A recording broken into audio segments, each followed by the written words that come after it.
तो आदाब, नमस्कार, गुड इवनिंग, सत श्री अकाल। एक बार फिर आप तमाम लोगों का स्वागत है और उम्मीद है कि पूरी फैमिली अच्छी होगी, अपना ख्याल रख रही हो। आज की कहानी अब लेकिन शुरू करता हूं। आज की कहानी एक बड़ी अजीब कहानी है। इस दुनिया में बहुत सारे ऐसे देश हैं जिसमें खून के बदले खून, जान के बदले जान, लेकिन परिवार माफ़ कर दे तो सब कुछ माफ़, आप सजाए मौत से वापस भी आ सकते हैं।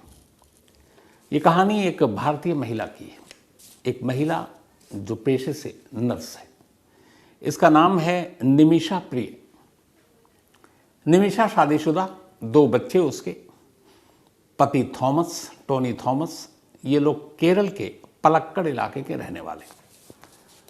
2011 में ये परिवार तय करता है कि यमन चलते हैं और यमन में ही अपना ये जो मेडिकल पेशा है वहाँ करेंगे, थोड़े ज़्यादा आमदनी हो जाएगी। तो हमारी साउथ की बहुत सारी ऐसी नर्स हैं जो यूएई और अलग अलग खाड़ी के देशों में काम करती हैं। तो निमिषा भी 2011 में अपने हस्बैंड और 2 बच्चों को लेकर यमन पहुंच गई। यमन में वहाँ उसने अपना हॉस्पिटल में काम करना शुरू कर दिया। उसका पति भी अपना जॉब करता था। लेकिन 3 साल बाद ही 2014 में आर्थिक हालत उतनी अच्छी हुई नहीं जितनी उनको उम्मीद थी। तो पति ने कहा कि यहाँ भी मुश्किल है, कुछ पैसे बच नहीं रहे। तो ये हुआ कि पति अपने दोनों बच्चों के साथ केरल लौट आए और निमिषा ने कहा कि मैं थोड़ी और मेहनत कर लेती हूँ, देखती हूँ शायद कुछ तकदीर पलट जाए, क्योंकि इन 3 सालों में उसने काफ़ी कुछ सीख लिया था यमन के बारे में। तो 2014 में थॉमस अपनी बीवी निमिषा को छोड़कर केरल लौट आता है। अब निमिषा यमन में है और वहीं एक हॉस्पिटल में काम कर रही है। इतने दिन में वो यमन के बारे में समझ चुकी थी। फिर अचानक उसे ये ख्याल आया कि क्यों ना किसी के साथ मिलकर यहाँ अपना एक क्लिनिक खोला जाए, अच्छी खासी आमदनी होगी।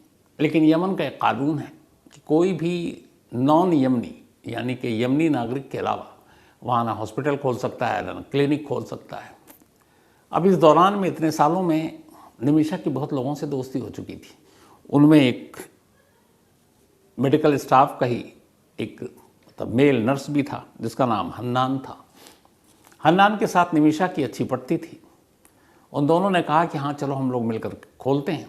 लेकिन कानूनी दिक्कत ये थी कि बिना किसी यमन के नागरिक जो हो उसके बिना नहीं खोल सकते। तो इन दोनों ने कहा, वो जो हन्नान था उसने कहा पैसे तो मैं लगा दूंगा, लेकिन अब चूंकि मालकिन के तौर पर वो भी है तो उसको वो दिखाना पड़ेगा कि किसी यमन की वाइफ है। इत्तेफाक से थॉमस का एक दोस्त हुआ करता था यमन में और उस दोस्त का नाम था तलाल अब्दो मेहदी। तो मेहदी थॉमस को भी जानता था, निमिषा को भी जानता था। तो इन दोनों ने मेहदी से पहले बात की कि तुम हॉस्पिटल खोलने में मदद करो, जो भी प्रॉफिट होगा हम सब बांटेंगे। मेहदी ने पैसे देने से इनकार कर दिए। जब इनकार कर दिया तो इन दोनों ने अपने लेवल पे खोला, लेकिन कहा कि इतनी मदद कर दो कि एक फेक डॉक्यूमेंट बना लेते हैं जिसमें तुम मुझे अपनी वाइफ दिखा देना, ताकि आसानी से क्लिनिक खोलने की परमिशन मिल जाए। मेहदी इसके लिए तैयार हो गया। उसने कहा ठीक है, इसके बदले में कुछ पैसे लेंगे। उसने कहा ठीक है, जब इनकम होगा तो मैं पैसे दे देंगे। अब एक कागज़ पर मेहदी की वाइफ बन गई निमिषा, फेक। क्लिनिक खुला और क्लिनिक चल पड़ा। लेकिन जब क्लिनिक चल पड़ा तो मेहदी की नीयत बदल गई। उसे लगा ये तो बड़ा प्रॉफिट का फ़ायदा है। अब वो जितनी बात हुई थी शर्त कि इतने पैसे दोगे मुनाफे में, वो पूरे के पूरा उससे डबल ट्रिपल 5 गुना मांगने लगा। कुछ दिनों तक तो दिया, लेकिन फिर निमिषा को लगा कि ऐसे सारे पैसे दे देंगे तो हम क्या कमाएंगे, और हमने जिस मकसद से क्लिनिक खोला उसका कोई फ़ायदा नहीं। लेकिन निमिषा मजबूर थी इसलिए कि डॉक्यूमेंट्स मेहदी के नाम पर था, मेहदी की वो वाइफ बनी हुई थी। तो और पासपोर्ट भी उसने, मेहदी ने अपने पास रखा हुआ था निमिषा का, ताकि ये छोड़कर इंडिया भाग ना सके। धीरे धीरे वक्त बीता, वो परेशान थी, बीच का हल निकल रहा था। हन्नान उसको बहुत सपोर्ट करता था। तो अब उसने जानबूझकर, मेहदी ने निमिषा को अपनी असली वाइफ बताना शुरू कर दिया। जब ये मामला आया तब निमिषा फिर पुलिस के पास गई और उसने कहा कि ये मेरे पति नहीं है। फिर उसने उसके ऊपर कुछ इल्ज़ाम भी लगाए कि ये मुझे मारता पीटता है, ब्लैकमेल करता है। तो यमन पुलिस ने बाकायदा निमिषा की शिकायत सुनी और मेहदी को अरेस्ट भी कर लिया, उसे जेल भेजा। लेकिन फिर बेल पर वो बाहर आ गया। बाहर आने के बाद अब वो और बदल गया। अब निमिषा उससे अपना पासपोर्ट मांगती, वो पासपोर्ट देता नहीं, वो बदले की फिराक में था। इधर इसी दौरान में तकदीर ने फिर पलटी मारी। 2016 में अचानक यमन में सिविल वॉर छिड़ गया, गृह युद्ध, तख्ता पलट और बाकी चीज़ों को लेकर। तो जब गृह युद्ध छिड़ गया तो अब यमन के बाहर जाने, यमन आने पर बहुत सारे ट्रैवल रोक टोक लग गई। तो हालात ऐसे यमन में कि कोई यमन से बाहर नहीं जा सकता। बहुत सारे देशों ने यमन के टूर पे या ट्रैवल पर रोक लगा दी, उसमें भारत भी एक था। 2016-17 के बाद यमन के नागरिक या जो यमन के में जाना चाहते हैं भारतीय, वो जा नहीं सकते क्योंकि वह हालात वहाँ के ख़तरनाक थे। वायलेंस हो रहा है, गृह युद्ध है, तो एक ये मुसीबत आ गई। अब निमिषा फंस गई वहाँ। 14 में पति और बच्चे तो आ गए, लेकिन 16 के बाद ये सिविल वॉर छिड़ गया। अब निमिषा भारत भी लौटना चाहे तो नहीं लौट पा रही है, लेकिन फिर भी उसने कहा कि हालात और बदतर हों, किसी तरीके से यमन से निकल लो। अब उसके इस बिजनेस पे भी असर पड़ा था क्लिनिक के, पर वो निकले कैसे? पासपोर्ट जो है वो मेहदी के पास, वो बहुत गिड़गिड़ाई। उसने मेहदी से कहा कि मुझे मेरा पासपोर्ट लौटा दो, ये जो भी है क्लिनिक जो भी चीज़ें हैं तुम सब रख लो, मुझे अपने घर वापस केरल जाना है। मेहदी पासपोर्ट देने को तैयार नहीं। निमिषा परेशान हो गई। जुलाई 2017 का महीना आया। 2017 जुलाई में उसे पता था कि मेहदी अपने घर में उसका पासपोर्ट रखे हुआ है, क्योंकि वो कई बार उसके घर गई थी, पति का दोस्त था वो। तो उसने अपने मेल नर्स पार्टनर जो हन्नान था उससे बात की कि यार किसी तरीके से इसके घर से अपना पासपोर्ट लेना है ताकि मैं इंडिया वापस लौट जाऊँ। हन्नान भी शरीफ आदमी, उसने मदद की। उसने कहा ठीक है, पर कैसे? उसने कहा किसी कीमत पे वो होश में तो देगा नहीं। अब निमिषा एक नर्स थी, उसने कहा काम करते हैं, एक बेहोशी का इंजेक्शन उसको लगा देते हैं और वो बेहोश हो जाएगा, हम अपना पासपोर्ट लेंगे और उतनी देर में जब तक होश आएगा हम निकल लेंगे। हन्नान ने कहा कि ठीक है। दोनों इस राय पर एक राय। और इसके बाद जुलाई 2017 में एक रोज़ इन्होंने मौके का इंतज़ार किया, मेहदी के घर गए। मेहदी कुछ बीमार सा भी था, उसको इंजेक्शन लगाया, लेकिन उस इंजेक्शन में बेहोशी की दवा थी। इंजेक्शन लगाते ही मेहदी बेहोश हो गया। इसके बाद उसने अपना पासपोर्ट ढूंढा। थोड़ी देर के बाद उसे लगा कि ये मतलब कुछ गड़बड़ है। पता चला कि जल्दबाजी में निमिषा ने बेहोशी का ओवरडोज दे दिया था। अब ओवरडोज की वजह से मेहदी की मौत हो गई। तो निमिषा और हन्नान का मकसद था उसे बेहोश करना और पासपोर्ट लेकर निकल जाना, लेकिन अनजाने में या गलती से या घबराहट में डोज इतना ज़्यादा हो गया कि निमिषा के हाथों अनजाने में कत्ल हो गया। अब जब कत्ल हो गया दोनों घबराए, वापस गए। 4 दिन के अंदर अंदर पुलिस ने मामला दर्ज करके तफ्तीश शुरू की और तफ्तीश के बाद तमाम कैमरे और ये सारी चीज़ें थी। सीधा निमिषा और हन्नान दोनों को यमन की पुलिस ने गिरफ्तार कर लिया। इन दोनों के ऊपर कत्ल का चार्ज लगाया गया। अब उसके बाद मुकदमा चला 2017 में, जो वहाँ की निचली अदालतें हैं उन्होंने अपना फैसला सुनाया। तो सारी कहानी सामने आई कि पासपोर्ट लेना था, उसके बाद बेहोशी कर दी दवा, लेकिन जो दूसरा वकील था उसने कहा नहीं, इनका मकसद ही मारना था। अब ये प्रूफ नहीं कर पाए कि अनजाने में हो गया, हमें सिर्फ बेहोश करना था।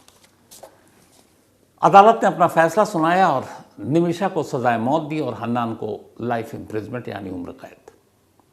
अब ये झटका था। इसके बाद निमिषा सुप्रीम कोर्ट, यमन की सबसे बड़ी अदालत में पहुंची और उसने अपील की और उसने अपनी कहानी बताई कि ये अनजाने में हुआ कत्ल है जिसके लिए वो शर्मिंदा है, उसे सिर्फ उसने बेहोश करने की कोशिश की थी। सुप्रीम कोर्ट में ये मामला चलता रहा और अभी हाल में ही सुप्रीम कोर्ट का फैसला आया। सुप्रीम कोर्ट का जो फैसला आया, उस फैसले में सुप्रीम कोर्ट ने ये बात इसी नवंबर की है जो अभी चल रहा है। सुप्रीम कोर्ट ने निमिषा की सारी दलीलों को साइड रख दिया और उसने कहा नहीं, ये साजिश कत्ल की ही थी और निमिषा अपने बचाव में नहीं बता पाई कि ये अनजाने में हुआ कत्ल था। निचली अदालत के फैसले को बरकरार रखा गया और सुप्रीम कोर्ट ने निमिषा को सजाए मौत दी और हन्नान को उम्र कैद, जो यमनी नागरिक था। अब कानून का जो रास्ता था, आखिरी दरवाज़ा सुप्रीम कोर्ट वो बंद। सुप्रीम कोर्ट के इस फैसले के बाद अब निमिषा की मौत तय, क्योंकि और कोई रास्ता नहीं है। जो यमन के रूलर हैं, सुप्रीम कोर्ट का जब फैसला किसी की डेथ पेनल्टी के लिए आता है तो उनकी भी रजामंदी होती, तो वो भी रजामंदी थी। तो अब उम्मीद के सारे दरवाजे बंद हो गए। अब क्या किया जाए। तो ये बात खबर पहुंची यहाँ तक, अब माँ बाप तक पहुंची। माँ बाप चाहते थे कि यमन जाएं, बेटी को किसी तरह ब्लड मनी के ज़रिए बचाएं। ब्लड मनी का मतलब ये कि जो कई मुस्लिम कंट्री में ऐसा है कि अगर किसी की जान चली जाती है या आप किसी का कत्ल कर देते हो, जिसका कत्ल हुआ अगर उसके क्लोजेस्ट फैमिली मेंबर, जैसे अगर बेटा है तो माँ बाप, माँ या बाप है तो बेटा, पति है तो पत्नी, पत्नी है तो पति, ऐसा कोई भी या भाई बहन कातिल को माफ़ कर दे, बदले में एक कोई रकम ले ले, मुआवजा ले ले, हर्जाना ले ले, और अगर वो माफ़ीनामा दे देते हैं इसके बाद कुछ पैसे लेकर या कई बार बिना पैसे के, तो फिर सुप्रीम कोर्ट के फैसले का कोई मतलब नहीं रहता। वहाँ की अदालतों में बड़ा साफ है कि अगर जिसके परिवार का कोई बड़ा है, उसके परिवार के लोगों ने कातिल को माफ़ कर दिया तो फिर उसकी सज़ा माफ़ हो जाती है। अब सुप्रीम कोर्ट ने फांसी की सज़ा सुना दी निमिषा को। इसके बाद कोई रास्ता बचा नहीं, बचा एक ही ब्लड मनी। अब बातचीत हुई किसी और सोर्सेस के ज़रिए जो सूत, क्योंकि यहाँ फैमिली यमन जा नहीं सकती थी, सिविल वॉर है, इंडिया की तरफ से रिस्ट्रिक्शन है जाने में। अब इसके बाद एक कमेटी बनाई गई, जो मतलब कमेटी क्या, एक मूवमेंट चला निमिषा को बचाने के लिए केरल में, सेव निमिषा प्रिया इंटरनेशनल एक्शन काउंसिल 2022। तो ये एक मूवमेंट चला सोशल मीडिया पर, हर जगह की बचाया जाए। इसी ऑर्गेनाइजेशन ने, जो सेव मनी निमिषा प्रिया इंटरनेशनल एक्शन काउंसिल 2022 ने सुप्रीम कोर्ट का दरवाज़ा खटखटाया और कहा कि ऐसे ऐसे केस है और ये एक अनजाने में कत्ल हुआ और सजाए मौत मिली, इसमें निमिषा के परिवार को यमन जाने की इजाज़त दी जाए। हालात हालांकि ठीक नहीं है, भारत सरकार का रिस्ट्रिक्शन है, लेकिन भारत सरकार को ये हुक्म दिया जाए कि वो निमिषा की माँ को कम से कम जाने की इजाज़त दे, ताकि माँ मेहदी के घर वालों से बात करे और ब्लड मनी की जो भी रकम है वो उसे देकर अपनी बेटी को मौत के मुंह से बचा कर ले आए। मामला पहुंचा सुप्रीम कोर्ट। सुप्रीम कोर्ट में ये, पहले तो सुप्रीम कोर्ट ने इंडियन गवर्नमेंट को कहा कि आप एक हफ्ते के अंदर इस पर अपनी राय दीजिए। अभी थर्सडे को 2 दिन पहले इंडियन गवर्नमेंट ने जवाब दिया कोर्ट में। उसने कहा कि हाँ, वहाँ पे रिस्ट्रिक्शन है, लेकिन थोड़ा सा इधर हाल में ऐसा हुआ है कि अगर कोई ख़ास रीज़न बताए और कितने दिन के लिए जाना है तो जाने की इजाज़त दी जा सकती है।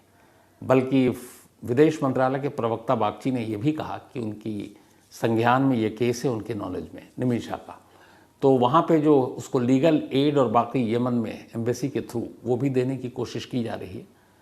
लेकिन कोर्ट ने कहा नहीं, आप ये बताइए कि आप एक तो इसकी माँ को भेजने का इंतज़ाम कीजिए और बताइए कि आप कब तक भेजेंगे और क्या क्या करेंगे। तो अब परसों सुप्रीम कोर्ट ने कहा हो सकता है नेक्स्ट वीक भारत सरकार बताए कि हाँ, हम तैयार हैं भेजने के लिए।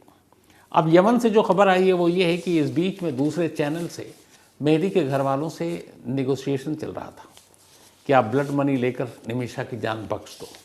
तो उस नेगोशिएशन में ये हुआ है कि कुछ महीने पहले ये नेगोशिएशन डन हुआ था, जो समझौता उसमें ये था कि उन लोगों ने, मेहदी के करीबी ने, उसकी बल्कि वाइफ ने 5 करोड़ यमनी रियाल, 5 करोड़ यमन की जो रियाल है, जो इंडियन करेंसी में 1.52 करोड़ रुपीस बैठता है, मतलब ये है कि उन्होंने 1.5 करोड़ रुपए के करीब 1 करोड़ 52 लाख रुपए मांगा है निमिषा को माफ़ करने के लिए। अब पैसे का इंतज़ाम, बाकी चीज़ें तो हो जाएंगी, लेकिन इसके लिए माँ को जाना है और माँ चाहती है कि फैमिली से बात करे। लेकिन इधर यमन के हालात ऐसे हैं कि जा नहीं सकते थे, सुप्रीम कोर्ट को उतरना पड़ा।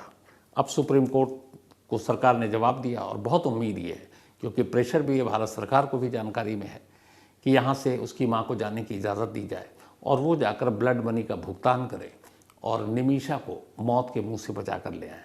लेकिन ये सब कुछ अब अगले हफ्ते पर डिपेंड करता है। यमन वो देश है जहाँ पर मौत की सज़ा जो है गोली मार कर दी जाती है, लेटाकर पीठ पे गोली मारी जाती है ताकि दिल पे गोली लगे उल्टी तरफ से।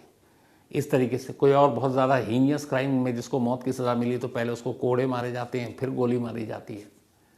तो और वहाँ पे फांसी या सज़ाए मौत बहुत मामले हैं, मतलब ये वो देश है जहाँ नाबालिग तक को मौत की सज़ा दी जा चुकी है। तो मौत की सज़ा को लेकर बहुत कट्टर है ये देश। अब निमिषा चूंकि उसकी पूरी कहानी है, इसकी वजह से सिंपैथी है कि बेशक उसके हाथ से एक गुनाह हुआ, एक कत्ल हुआ, लेकिन उसका मकसद बेहोश कर अपने पासपोर्ट को लेकर वापस अपने देश, अपने पति और बच्चों के पास लौटना था। वो एक कातिल नहीं थी। हाँ, उससे गलती ये हो गई कि बेहोशी की जो दवा थी वो ओवरडोज हो गया। तो हम सब की दुआ यही है कि सुप्रीम कोर्ट की पहल पर भारत सरकार भी निमिषा की माँ और उसके परिवार की मदद करें। यहाँ से वो लोग जाएं और मेहदी के घर वालों से, उसकी बीवी से बात करें और उनसे उनकी बच्ची या उनकी बीवी जो बेटी है उसको माफ़ कर देने की गुजारिश करें। और जो भी ब्लड मनी की रकम है, जो मैंने कहा उनकी एक तरह से मांग थी लगभग 1.5 करोड़ इंडियन करेंसी में, वो उन्हें दे दी जाए। तो एक तरफ अभी हमने देखा कतर में अपने 8 जो नेवी के लोग हैं जिनको फांसी की सज़ा दी गई, उससे बातचीत चल रही है भारत सरकार के अलग अलग जो चैनल है उनके थ्रू। और दूसरी खबर अभी है यमन से आ गई, अफसोसनाक। तो इस मुहिम में हम सब भी यही चाहेंगे कि निमिषा को माफ़ी मिले और निमिषा हिफाजत के साथ भारत लौटे। अगले हफ्ते इस केस में जो भी अपडेट होगा, क्योंकि इस पर नज़र रखनी ज़रूरी है, तो जो भी होगा मैं आप तक इसको ज़रूर पहुंचाऊंगा। तो फिलहाल कहानी में आज इतना ही।